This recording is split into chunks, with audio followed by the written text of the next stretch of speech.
Hi, it's Lady O. I am jumping in. It's late. Some of you might be most likely already asleep. For the parents out there like myself, we are winding down from the 2 weeks of festivities and getting ready for the back to school mode in the morning. So we make sure we got all our shopping and everything ready for tomorrow. So for those parents that we survived, yes, we survived the 2 weeks, keeping them busy and occupied and making beautiful memories. And I really trust that you made some amazing memories for 2018 Christmas and your 2019 New Year's, because that's what it's all about. That is what it's all about, making beautiful memories with them and for them. And my memories for my entire 2018, I know I did a part 1, a part 2, and a part 3.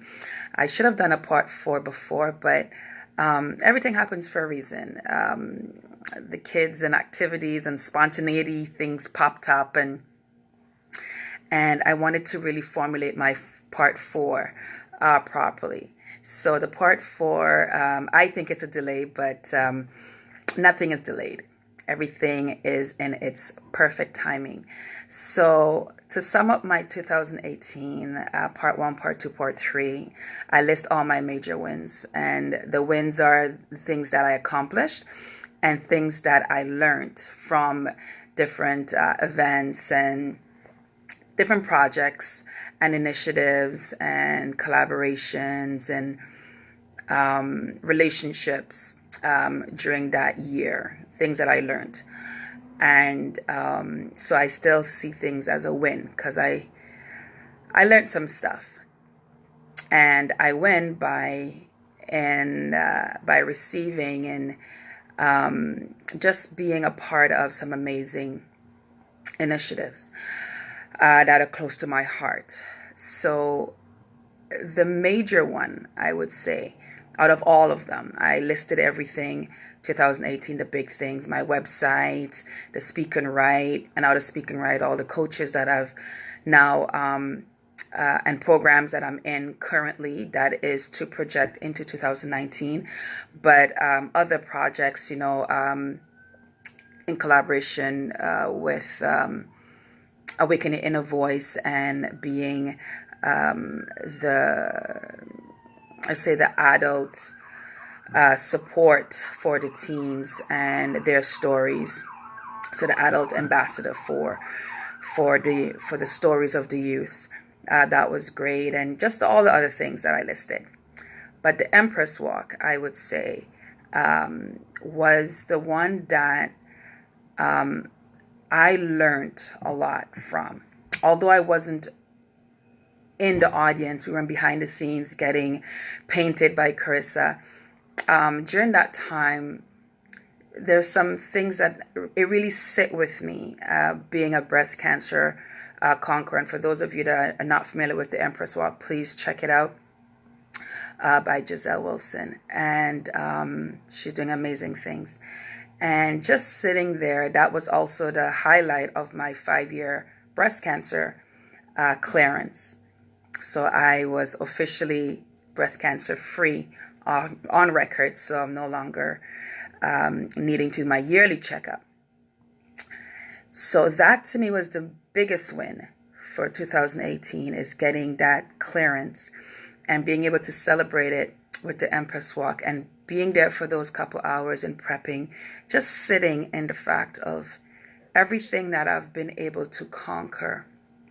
And a young lady came in the back, and she made a statement that capitalized on a comment that Carissa had said. Carissa was the body artist, and we're just talking about the female bodies and how strong we are. And each one of our designs was from her vision and her sketches about what every design and color represented. And I just had to sit for a minute, and we're all dialoguing, and it just dawned on me that the female body is a badass. The things that our bodies support us with, and we are being bombarded by everything where we come to a point of really, we sometimes hate our bodies. There's some of us that hate our bodies. I know I went through a period of not liking mine because of what the world said is perfect. Perfect legs, perfect this, perfect that. And I even find myself now, there's times I'll be walking and I will see someone and I would look at what I wish I had because of what I was told. And with me, I have knock knees, and I have pigeon toe knock knees, and my whole leg is just, it has everything. And growing up, you get, picked on, and you hear what's ideal around me. So I learned lessons about what is perfect or what is ideal, and you grow up with all of that. But the woman's body is one of the most powerful, if anything, the most powerful thing out there. And I say thing as in an entity, the energy, what we produce, we give birth, we nurture, and it doesn't surprise. Then it would sit down and wonder, and it just, why it's being so attacked. Women, our bodies, our image.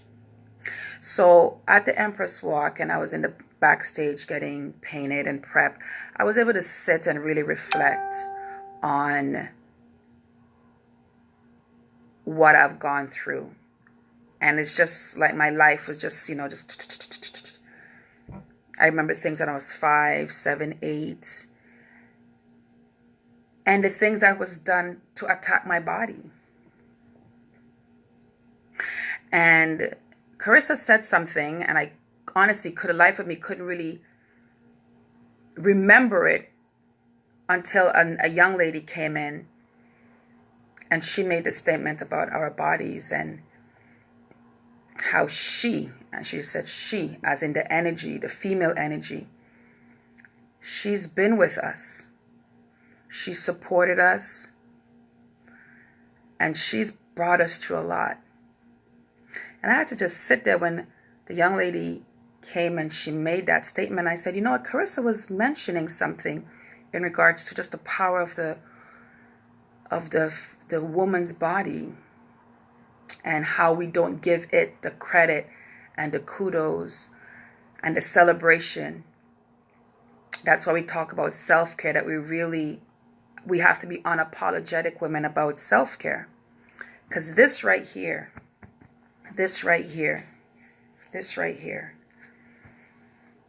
without this,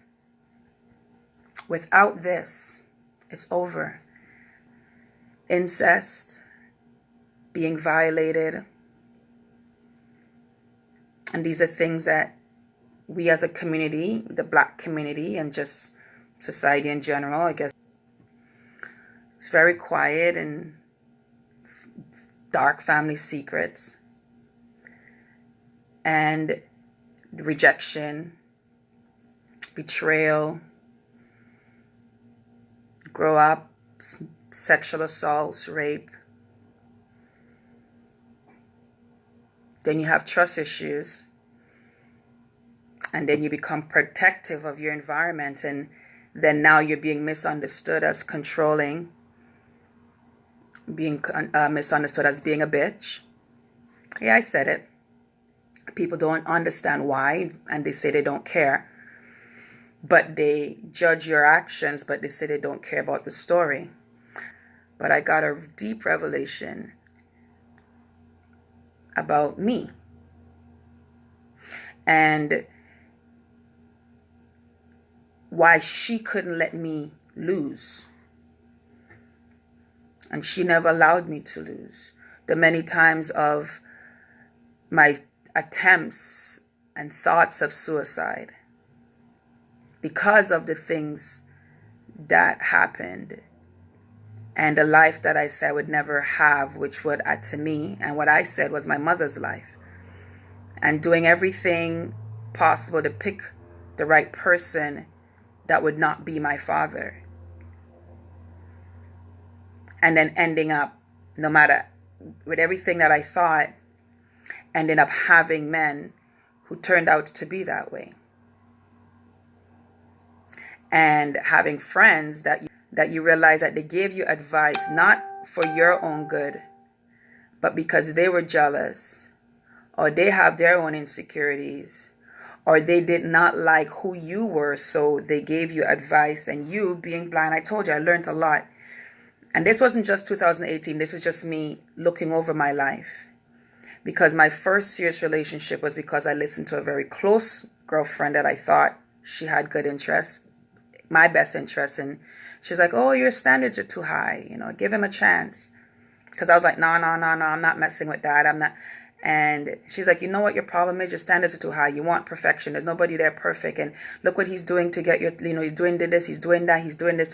Why don't you give him a chance? And I thought that she was really seeing into me. You're just like, you thought you had that friend that is seeing what you're not seeing about yourself. So I'm like, okay, maybe she's right. Because at that time I was 22, 23, and I dodged the teenage pregnancy bullet, especially, for, I'm coming from, the Caribbean, and where my island that I came from. I think that's just in all Caribbean island at that time. And I don't know what the rates are now, but everybody was just getting pregnant because there was nothing else to do. And then you have those who are not being pregnant because of promiscuity. They're being pregnant because of being sexually assaulted. And then you have those that are just looking for love. So I dodged it because, I had my head on my shoulder, and I'm looking for someone that has his head on his shoulder. And I wanted someone that is godly and have a compass, a spiritual, moral compass. So I didn't listen to my gut, and I listened to a close friend advice to give this young man a chance, who was doing everything to convince me. And then he gave me a life of my mother, and I was beside myself because I trusted. And now what? Fast forward, my last relationship is the same thing. But this one was, to me, even worse because the person knew what I had to overcome to get where I was, and the struggles and the sacrifices I made to accomplish the goals that I did accomplish with 2 children, single, and doing my thing. So the betrayal, not just from him, but from the young lady that I brought into my home to be a help, that I sponsored and brought to this country, looking out for her best interest and choosing her out of all of the candidates. The betrayal of both of them, that rocked me. And the selfishness and the level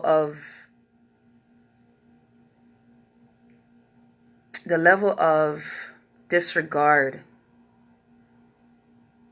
I couldn't believe that's the person I decided to say yes to and trust again and all that. So I went through a lot of self-beating up, self-hate. And then I turned around, and now I'm totally remorseful for now the children that is now involved in this mess. Another cycle, another black family cycle, another statistics cycle that nobody cares that they're repeating for children. They're just concerned about what their pleasures is saying, what they want. Everybody's going around thinking about themselves. So she's been with me. And I'm very grateful for her. And that's just on a personal level, on a business level, professional level. The betrayals from your community. People who see your strength and they get intimidated and they want to dim your light, and they have no idea why you are the way you are. And they want to take away your light, not knowing that your light is what kept you alive. And your light is what has made you to be that person you are, and has made you to arrive to where you are. And then they're afraid of your light and how your light is apparently dimming theirs. So they go out of their way to dim your light. They go out of your way to discredit you, to block you, to sabotage you, to the lengths of to literally destroy you. So I learned a lot. And through all this, she was there with me. She never left me. Diagnosed with anxiety and depression. I've went through fibromyalgia, severe accidents. This body of mine has gone through. So when I got the breast cancer diagnosis, I was like, what? And yet again, she stayed there with me. Breast cancer diagnosis, at the same time finding out that my husband and this young lady that I trusted, that I looked out for, that the marriage is over because of superficial reasons. But at the same time, he's dealing with his own issues. So, breast cancer, husband now, 4 kids, said he doesn't know if he wants to do this marriage anymore all of a sudden. The nanny that I sponsored and brought into this country to support me and my vision for what I wanted to do in life, they both decided to have their own life. And then I have my children who are now going through emotional distress and having to deal with not just the marriage breaking down, but the who and the why. Can't lie to kids when one day the woman that they went to the airport and pick up with a sign that says "Welcome to Canada" is now stepmom. How you explain that? So I have to deal with their mental state, their emotional state, therapy, managing everybody. Still gotta put on a smile and be strong. And at the same time, my mother that I just reunited with, severe accident, left dead, literally comatose, got a call from the ambulance. She might not make it. So that got thrown on my lap. And I literally just reunited with her after being disconnected from her for years because I had to set up healthy boundaries. Because sometimes your family is the reason why things are dysfunctional. It's not always outside. And you have to create healthy boundaries.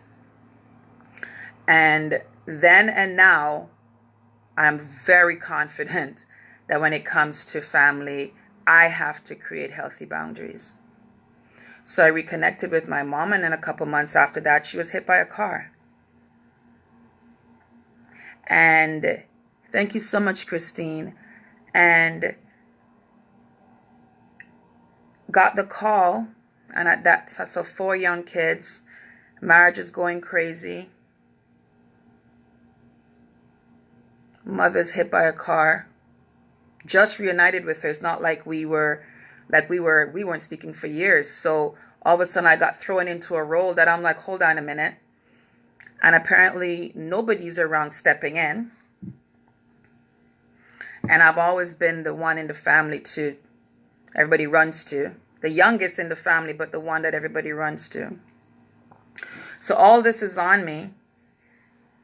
And still got to show up and still have to work. And in a corporate environment that really don't care about your personal life. They just need you to perform.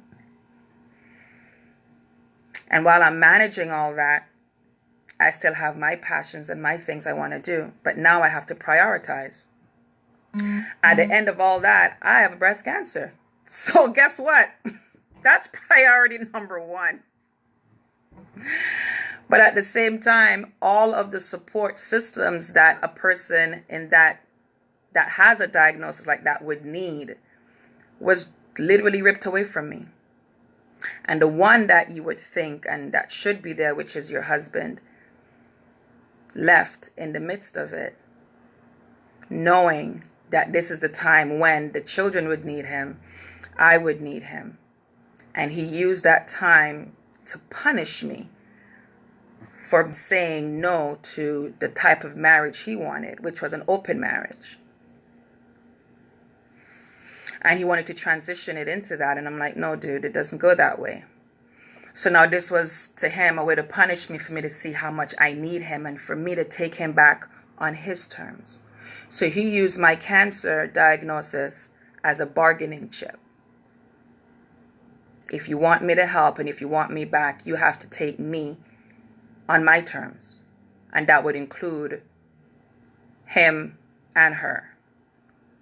So I have a lot to swallow. So guess what? I chose no. You and her can continue with your stuff. And me and my God, me and Yahweh, we'll work this out. So many treatments. The kids had to come with me to Sunnybrook. Many treatments because I had no care for them. Every round of treatment, my kids were with me. So they've gone through and they've seen a lot. And it has stressed us out to the point where the relationship now with my older two is crazy, because I still have standards and I could see that what the attack was. It was for me to back down and give in. Because with all of this, I still kept a standard of excellence. And in the world that we live in, a lot of people says, thank you, love. A lot of people say that they want excellence and they applaud excellence and they talk about me being strong, and I appreciate all of those. However, when you are that way, you're not perceived as strong. You're not perceived as, a survivor, a conqueror, a fighter. So, in me having to juggle all that, the attack was for me to concede. And then you have the religious, and I say religious because I have my own rant on that entity. That the right thing to do as a Christian woman is to forgive and be patient while you wait for things to turn around. And I'm yes or no on that. So at the same time, I needed to swallow a pill of my husband coming back, who is saying that he is a godly man and he attends his place of worship and he has a appearance of, and those who know exactly what's going on, but he's still allowed to have his appearance. So I needed to keep up the appearance. I don't know how many of us are living in a lie because of what is expected.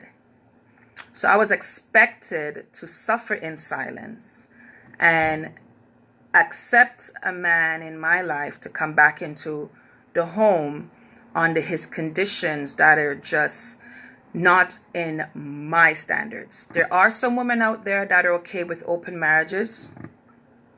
To me, a marriage is between two people. Me and my husband. That's the marriage. It's not me, my husband, and his concubine, and me, my husband, and the outside people. There's some people okay with their marriage being open and they're swinging left, right, and center. That's great. But don't try to change something into what you want. So I was now being tasked to accept that, while at the same time accepting that, because I need the help. I'm going to need the support. The kids are going to need him to be there. We need the help. I'm going through cancer surgery, cancer treatment, and also taking care of a mother that is now assumed personal power of attorney of care and property. And we're looking through legals and getting a lawyer for the hit and the accident. Plus, I'm still working. So I'm working nights, doing the night shift, and then after night shift going to the hospital, meeting lawyers, and then having to deal with relationship. And now this young lady who was supposed to be here to help, she's now the obstacle. So I'm not understanding how the religious was expecting me to handle all that. And with all that, I received no support. There was the appearance of support, but I don't need a situation like that. You don't need a parent. You need people to pull up their hands and come. Who can help cook? Who can help do the laundry? I'm tired. My energy is down. I'm doing treatments. Who can pitch in? Who can help mow the lawn? Who can help? I kicked my husband out. So then it's like, oh, you kicked him out. So now it's like I felt like I was being punished for standing up for myself. I feel like I was being punished by the religious and being punished by the world for standing up and saying, no, I'm not going to accept your version of what you want this marriage to be. I'm not going to accept what you say I deserve. I'm not going to accept your definition of me and how you think and how you want to redefine who I am. So when a woman stands up, does she really have the support? When women speak up and speak out about what's going on, do they really get support? Or just the appearance of support? And then when you're a single woman now, you're now taken advantage of. Mechanics take advantage of you. Dealerships take advantage of you. I have a property management that just, when you don't have a man around, or you don't have a voice, they feel like you have nothing to stand on. You can complain, you could report, you can do all that, but they just push you to the side. So I had a decision to make. And it was a tough one because of all the factors that were playing at that time. But I know going through cancer and conquering it, the one thing I know I needed was confidence. I know I needed to be surrounded by positivity. And if the only positivity would have been me and my 4 kids, then so be it. At that time, if the positivity was just me and the 2 kids, or 1, or like if it was just me, I know that for me to battle this diagnosis, that by the way was in my body for 2 years, and again, nobody listened to me when I detected it myself. My doctor didn't believe it was a concern and downplayed it. And then 2 years later, they realized it was what it was. So now everybody's frazzled. So now I'm also getting a diagnosis, not a new diagnosis. I'm getting a diagnosis, oh, you have breast cancer. And guess what? It's that same thing that you mentioned to us 2 years ago that we didn't bother. So now the freaking out is what else is happening that grew or multiplied. So there's a lot that was thrown at me, all in that very short period of time. And through it all, she stayed. She fought with me. She stayed loyal to me. She never gave up on me. I overlooked her. I was always looking outside for support. I disregarded her. I didn't give her the credit that she deserved. I didn't acknowledge her. I didn't celebrate her. I didn't give her attention because I was always looking out. I was looking for the acceptance of my father, acceptance from my mother, hoping that one day my mother is really going to see the daughter that I am and love me and value me and not tear me down because I don't give her what she wants at that time. But again, same time, my mom has her own issues of her childhood, why she is the way she is. So I've come to the point where I understand why everybody is who they are. We all are broken people trying to figure it out. And as we're figuring us out, we get pregnant.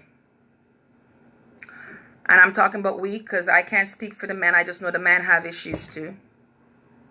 But in their issues, they run to a woman thinking a woman is going to solve the problem.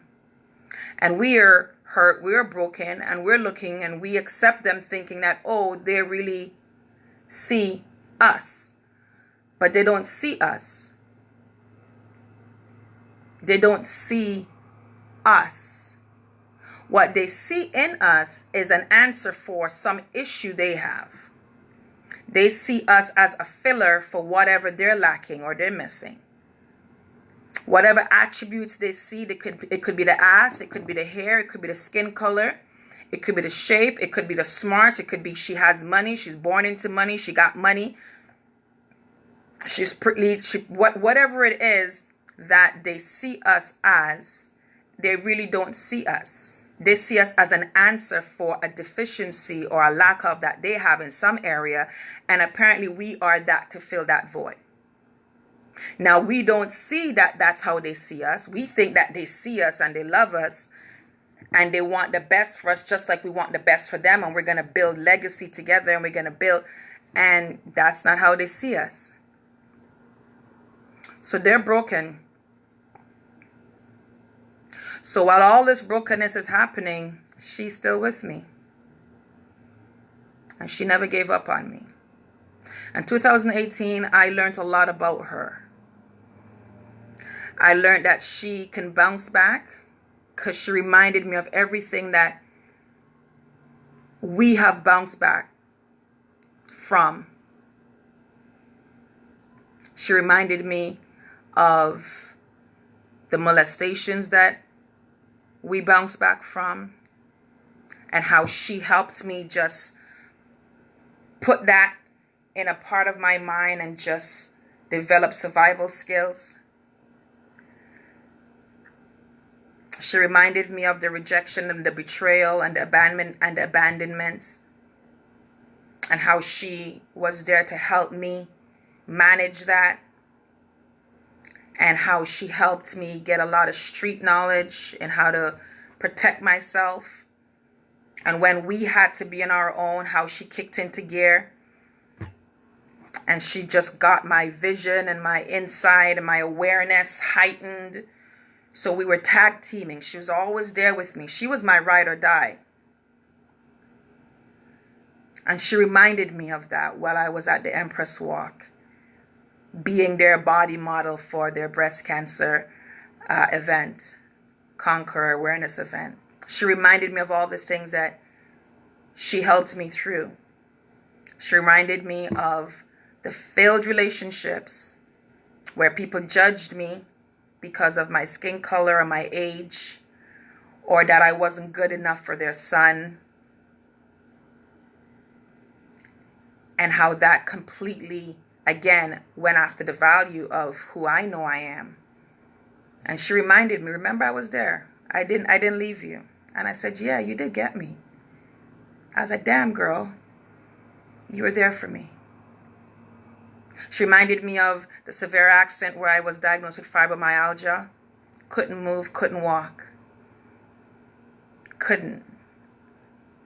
But she's a survivor, and she's like, oh no, this is not going to keep us down. And she keeps reminding me of, remember what we accomplish. Remember, every time something happens, she reminds me of the last dip or the last valley that she crawled us out of. She goes, we're going to get through this fibromyalgia. They sentenced you to this life and what you, and she goes, oh, hell no. Because you love your heels. You like to look good. So guess what? We beaten this. So she reminded me that she is that energy. She is that no nonsense. She is the fighter that comes out in me when I am knocked down and I just want to give up. That's when she kicks in, because then she gets angry at me. When I want to just throw in the towel, many times where I want to throw in the towel, and she gets mad at me and she goes, girl, throw in the towel for what? So that they could win? Nah. I remember the time where I was standing on the bridge thinking of jumping, because I thought that I failed my kids, because I never wanted to have children. Not that I was superficial in my body. I just did not want to be responsible for bringing children in this world that's already hurt, and trusting and being fooled by a young man who was not a man of integrity, and then having that cycle. So when it happened and I trusted that young man,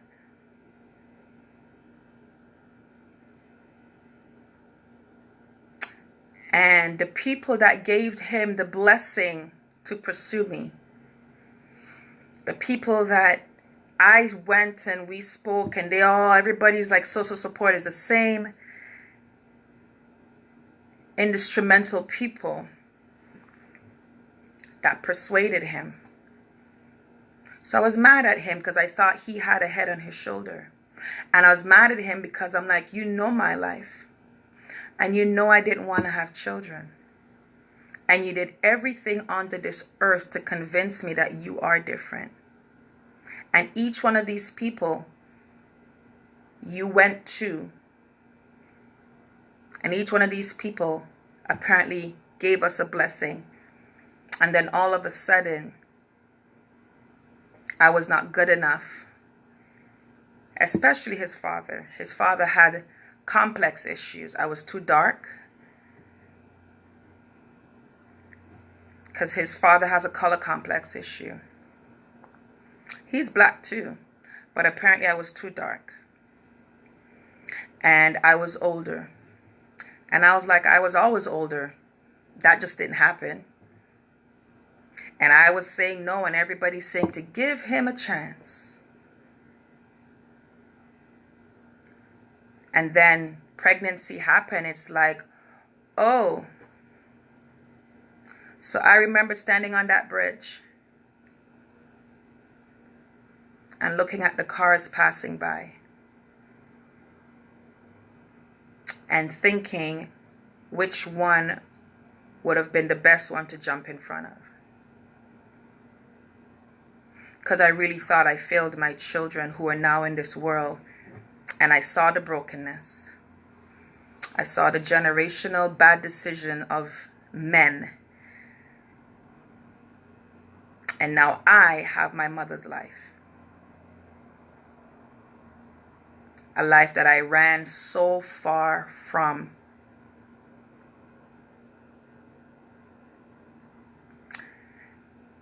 And right before I made the decision of which car to jump in front of from that bridge, and it was that Seneca, that Centennial Bridge, right at Progress. For those who are not in Toronto, and for those who are in Toronto, you know which bridge. The 401 and Progress, and I was standing right there. Because I thought my kids had been better without me. Somebody would have adopted them. They would have, you see all these shows of them getting better families, better lives. Because I saw where I was heading, and I was like, it's going to be tough. It was going to be tough. But she kicked in. She kicked in.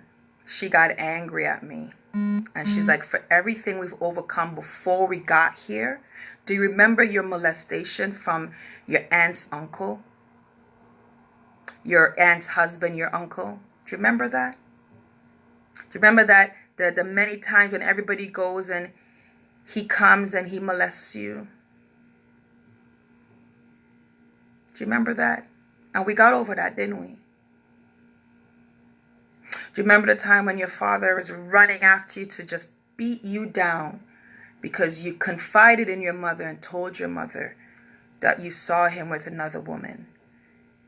And when he found out it was you, he ran after you to literally beat you. The rage that I saw in my father, because I was daddy's little girl and how dare me betray him. And I did that thinking, finally my mom's going to know how much I love her and I'm looking out for her. Because everybody was warning my mom about my dad and she didn't believe and she doesn't believe anybody. But if I tell her, because I saw it, you know what, she's going to believe and she deserves better. And I said, Mom, just don't let him know it's me that told you. And she sold me out. She sold me out. And I was running for my dear life from my father. I thought I was going to die. Because if he had gotten me, and he was running after me, running, and we were running, and God sent a friend. And she reminded me, she goes, we got through a lot. God sent a friend who met my father. One of my dad's friends came over and took him drinking or took him out or whatever, and said, you can't beat your daughter because she told you did it. And I thank God for that friend, because if it was not for that friend, I don't know what would have happened to me if my father had gotten his hands on me. A minister and a mother that sold me out, and she still stayed with him. Now she has the proof, and she still stayed because she's a Christian woman. And I've heard before, where my father and my mother are having arguments, and I heard my dad hitting my mom. To this day she'll swear, and I'm like, Mom, I heard every blow. I heard every thump. I heard every lash. And I heard you screaming. We have a lot of things that we hide in our community and in our families, and we cover it over with religiosity, and it's all bullshit.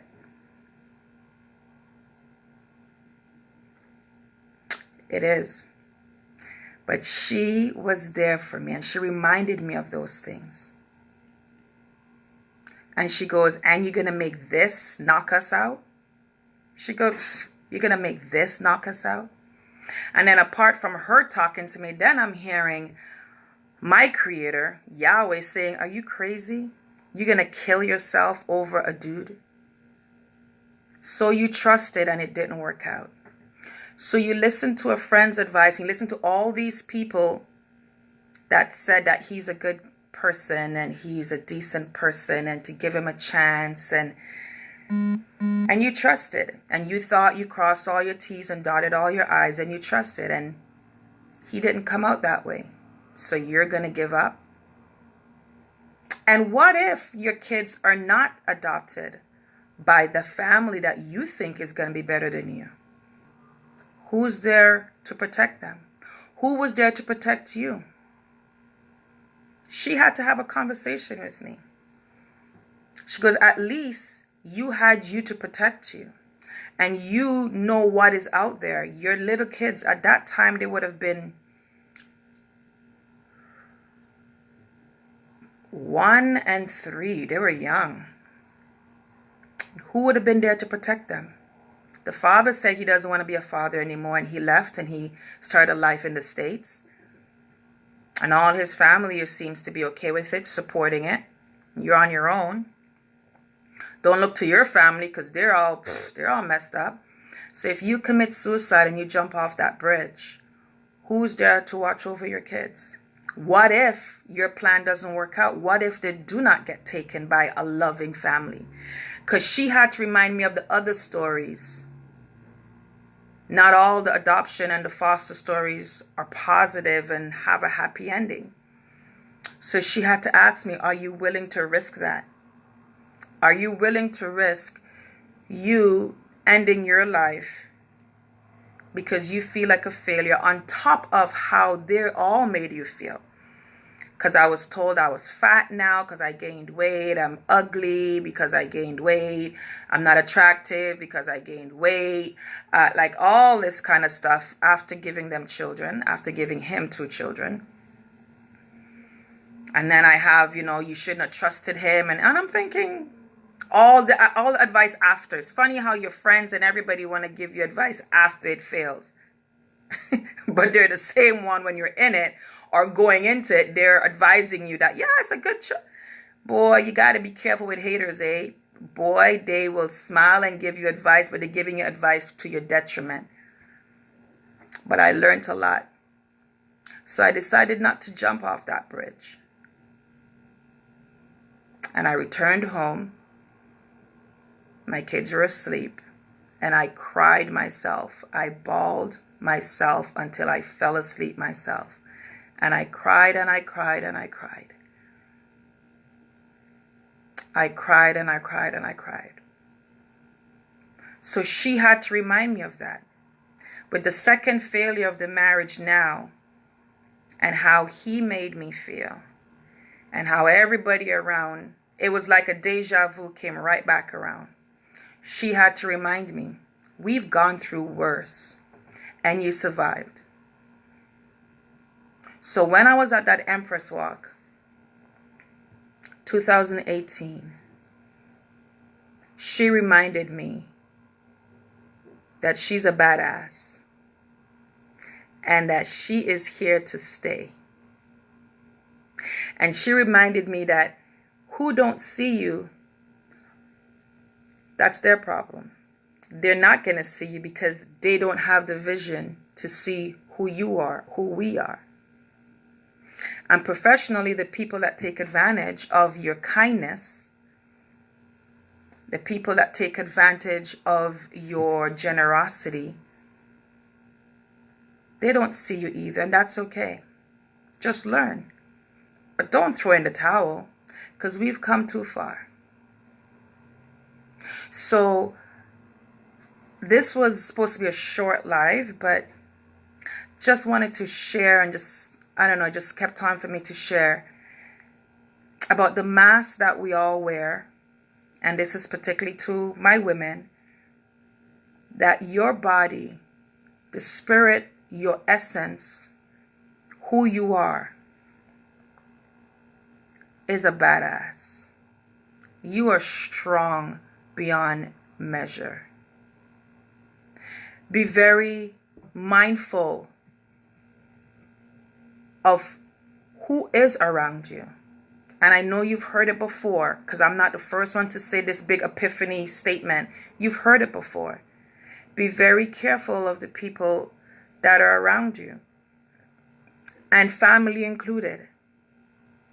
Because with everything I've gone through, you would think that the people who has lived it with me and who has gone through it with me and seen me at my lowest and seen my sacrifices to keep one foot in front of the other, you would think that those people would be rooting for me. You would think that those people would know that everything I do is out of love and care because they see my life.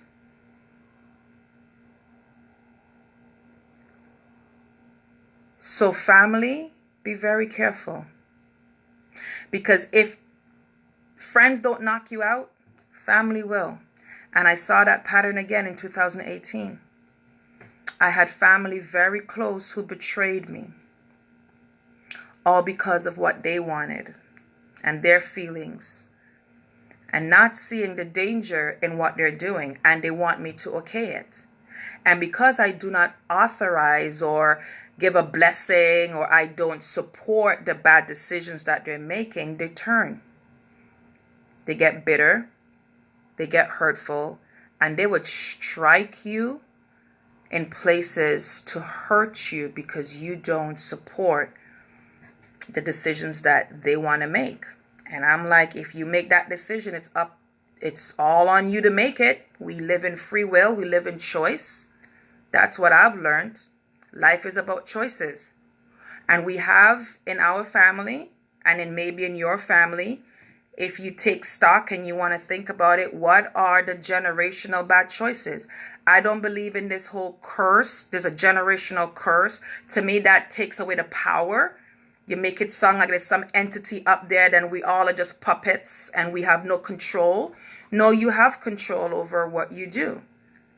So I call it generational choices. There's good choices, and then there are choices that are not in your best interest.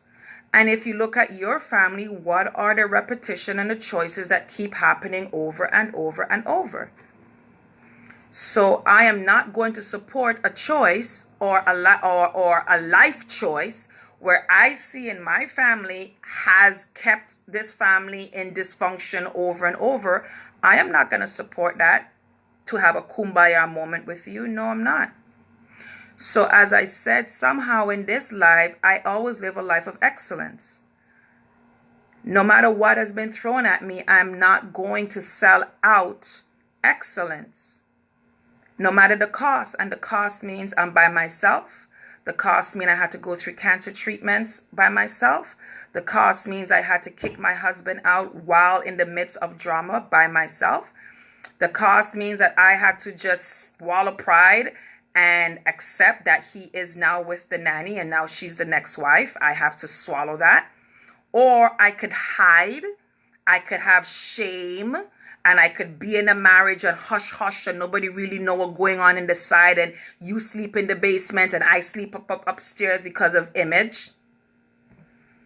No. No. We live in choice. Because she was fully aware, she's fully ready to stay, because she told the pastors that she's not leaving my husband and she's not going to lose to me. Imagine. I brought you to this country. Now you're saying that you're not going to lose to me. I didn't know that there was a fight. So she was willing to stay with him married, and he had his cake and eat it too. So he did not have to make a choice. So I made the choice. Remember, we live in choice. So if I see a generational pattern of bad choices, I am a person of excellence. I'm not perfect. Don't get it twisted. But I'm a person of excellence. So if I make a choice and then I'm quick to correct my bullshit, and I'm quick to admit that, shoot, that was bullshit. And I did it because I was angry. I did it because I was mad, or whatever the case. I'm very quick to, but you don't have me stay in something because I'm in shame or blame no, I don't got time for that. I don't have time. So we live in choice. So what are the generational choices that you see in your family, that you see in your life? What is it that you see is happening over and over and over and over and over and over? And you're just like, what the hell is going on? Is it me? Am I the only one that you're looking around like, am I the only one that sees that there's an issue? Maybe you are. Because sometimes we are so comfortable with dysfunction that dysfunction becomes normal. So they think that it's okay, because that's all that they know. Deep down, they don't like it. They want better, but they are okay. So maybe you are the only one that is noticing it. And you're walking around trying to sound the horn and hoping that somebody else sees it. No, you might be the only one that's going to see it. So now that the choice is yours. Are you going to stay in the dysfunction? Or are you going to stay making the same generational bad choices? Or are you going to or are you going to be the one to step out of that and say, no, I'm going to make a choice? Or you all might be okay with it, but I'm not okay with it. And if it means that I'm standing alone, so be it. But that is a choice that you have to make, because it comes at a cost.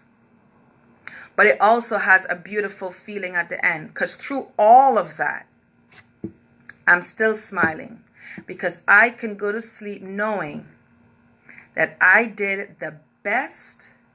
I stayed excellent in everything and every choice that I made. I stayed excellent. And for the choices that were not excellent because of my own mindset, I owned it. And then I made an excellent choice to counteract that bad choice. Right? That's excellence. Excellence doesn't mean perfection. Excellence means that when it comes to your attention that, shoot, you missed the mark, you correct that behavior and you own it. No blame, no shame, no wrongs. There's no making anybody wrong. There's no shame. It's you just owning it and say, you know what? That's my bad. Yes, people had a part to play in it. At the age that I was when I was molested by a stranger, I was molested by a family member. Then even in my adult life, you would think, you talk about, again, it's always that inner compass that you just doesn't listen to. So I learned a lot in 2018 to be unapologetic at listening to that inner voice. Because I was raped, or they, politically correct, called sexual harassed at an older age. What was that? 2 years ago? Not even, but a year ago? By a friend. I've gone through some shit. But she's still here with me. So, in me transitioning and me from one area of life to another, and professionally I show up and I have excellence, and you are intimidated by my excellence, something makes you uncomfortable when you hear my name or when I show up, that's on you. Because I don't come to dim anybody's light. I just come to shine mine.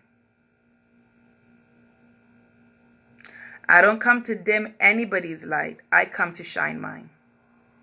And what I'm shining is that I'm shining for hope for those that feel hopeless. I come to shine my light to give breath to those that feel that they're suffocating. I come to shed my light for those that want to give up. That's what I'm shining my light about. I'm not shining my light to dim yours. Because if you're on a mission to do good in this world, you should have no issues with my light. Because the more light we can shed, the more darkness that we can dispense. The more gloom we can eradicate. I come to help people get freedom from their chatter, from their mindset. I come to help people to actually see things for what they are and not be blinded by what is trying to be shown to you or what you have accepted. That's what my light is coming here to do. And that's what I know my light has always been. And for some reason, darkness does not like that light. So darkness has come in many different forms and circumstances to get rid of my light. Darkness has come in family. It has come in friends. It has come in professional arenas. It has come in partnerships, collaborations, people all having faces of wanting to do well, but deep down, they're darkness. They're dark. And they're drawn to the light, not to be illuminated, but they're drawn to the light to try to shut it down. So I don't come to dim your light. I just come to shine mine. And for everything I've gone through, there's absolutely nobody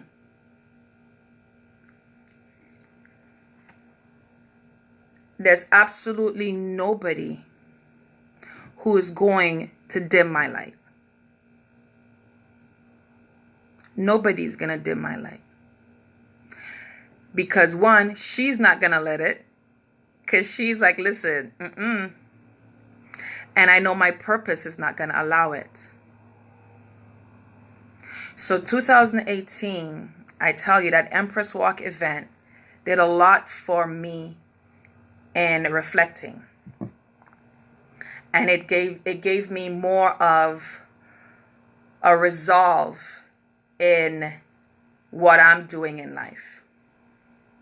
So I'm very grateful for being at that time, at that place, at that time, so I can hear that statement from the artist Carissa Brave, and then the lady that came in about an hour or so after that restated it, but restated it in another fashion for it to hit me, for me to actually take time and see how she has helped me and has been with me through all this.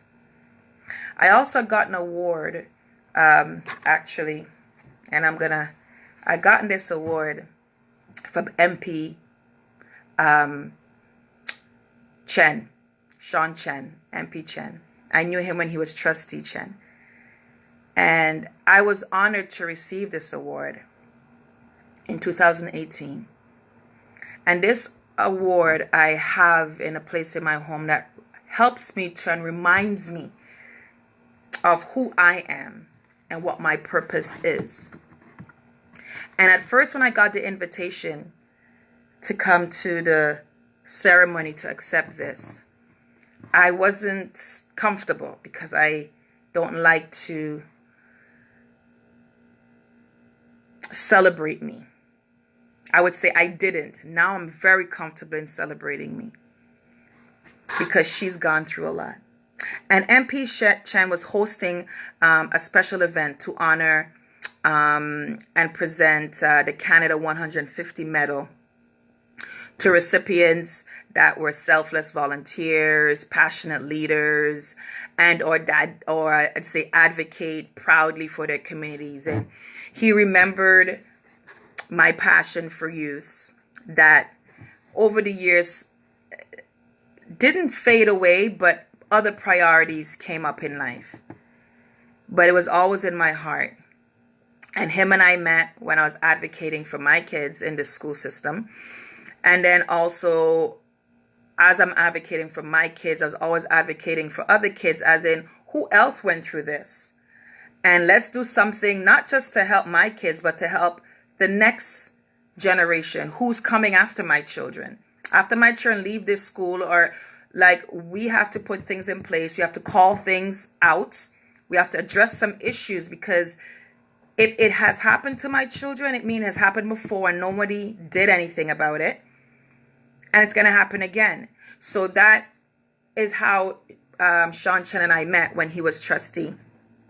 And then just my work in the community of Malvern, and then Lamoureux and West Hill, and just that's like before amalgamation. Now it's all the city of Toronto, but back then you had specific regions. And I was thrown into the youth working. That was not really my passion. Fashion design was my thing. At that time, I was going to school for fashion design, and I went to an art school, an art high school, and then from there I went to a fashion school. So fashion was my thing. So youth working wasn't at that time my thing. That's what I thought. So I was really thrown into it, and I grew to feel more complete, or I felt more satisfaction in being there, just my presence to help the young ladies, the young women in the community, to know that there's different options in life. Your option is not just, doesn't matter what your postal code is. You're not your postal code. You're not your region. You are an individual, and you have goals and dreams and passions that you can pursue. And it has no bearing as to where you are living. Because most of the time when you are in community housing or you're on subsidy, you don't have a choice as to where you live. They give you a list, you pick your top 3, and if you don't pick, the 3, you're off the list. So, and then again, it's based on the area. So 99% of the time, the children or the families that are in those areas, they don't have a choice. That's the selection, and they have to choose. So you choose, from the worst to the worser. We call it the worser to the least worst, or the most, it's not the best. So just being there for them to see another sister doing her thing and not being succumbed to what the community image is that the world sees, because the community itself has beauty in it. There's a lot of beautiful people in these communities that we call at risk. So just let them know that you're not your postal code. You have dreams. So just being there during that time made me just tap into that side of me that was the mentoring, the peering, the working with the youths and the teens and holding them to excellence. So I received this medal from MP, Member of Parliament, Sean Chen, and I have this as a reminder to myself of my commitment to young people. I remembered it's a commitment to my youth, my teen, my her, my she. When I was 5, I was 9, I was 13, I was 15, 16, remembering that version of me and wishing to have the resources and the help. So now I can be that help to the young people and give them the tools that they require to make better choices, because we live in choice. And yeah, we have a lot of programs. We have a lot of programs, but in being in youth work and the politics that lies therein, a lot of the programs are just babysitting service for the businesses.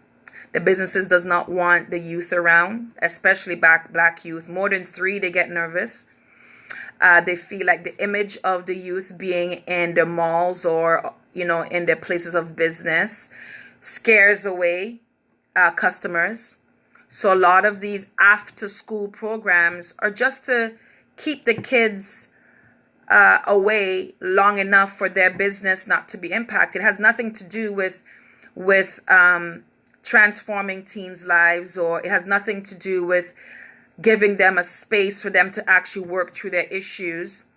There's a lot of them that have the appearance of it, but it's just a glorified babysitting service, and they put all the Nintendo games, the PS4 games, all the foosball, all these foosball, all of the stuff to keep them entertained. They have a lot of stuff to keep them entertained. And don't forget the free food. So they do a lot to entertain our young people, but nothing to transform them, to transform their lives. So again, because I'm a person of excellence, I had to get out of anything that is not really excellence in the delivery and the results of the service when it comes to teens' lives. So that has led me to where I am right now, in being an independent consultant for motivating the teen spirit and launching Empowering the Teen Spirit here, and working with Motivating the Teen Spirit in California to bring their result-based workshops here. And I know their results because I've been in the room and I've seen the youths who were or who identified themselves at the end of the workshop in the process of committing suicide that same night of the workshop. They had already planned it. There's a couple of them who planned, and nobody knew. Just so happened that was the day when they came to the workshops. And then there are others that have a lot of mental wellness issues, mental health issues, and emotional wellness issues. So I've been in the room and I see the things that we see and the things that pop out and come out of these youths is not a joke. It's real stuff. And they leave there free and light and loving themselves again. So anything I can do to give a young person, and my heart is for the females because I'm a female, but my heart is also for the young men because I have sons and I have an older brother, and I see how mental health affects men. And my father, he denies it. My brother denies it. But when you're in the field long enough, you know, and you see the symptoms. And I have boys. And then I've had relationships where they all had issues of the mind on how they process thoughts, their limiting beliefs, and how they make choices. It's all mental. So that's my long rant for the night. Thank you for staying on with me. And let's make 2019 an unforgettable year for the youths of your community. On my page, you see all my links, but the ones that are pertaining to this talk would be for the teens. So you would see the link for Empowering the Teen Spirit Wellness Center.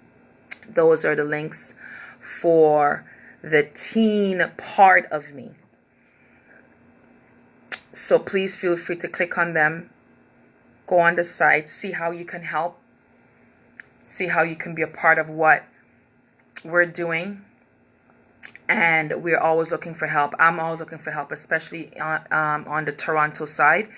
The Brampton, I'm looking out to Brampton, Oshawa, Ajax. And I'm wanting to reach out to those in those community that has the money. They want to help, but they don't have the space. Companies or agencies or organizations that has the space, but they don't have the teens, but they're willing to give their space. And for the organizations that have the teens and they want a result-based program. And when I mean result-based, you see the results. There's no ifs, ands, and buts about it. So reach out to me on my website and just stay in action with faith and possibility. Walk in and protect your light. Your purpose will find you. Keep saying what you mean and mean always what you say. This is Lady O. And thank you for staying on the Lady O show. And we'll talk later. Thank you so much, Stronger and Wiser, Julie. Thank you so much for your kind words. And Christine, that was on earlier. And I appreciate you. I appreciate your words and your encouragement. And yeah, you have a wonderful night. Love you all. Bye.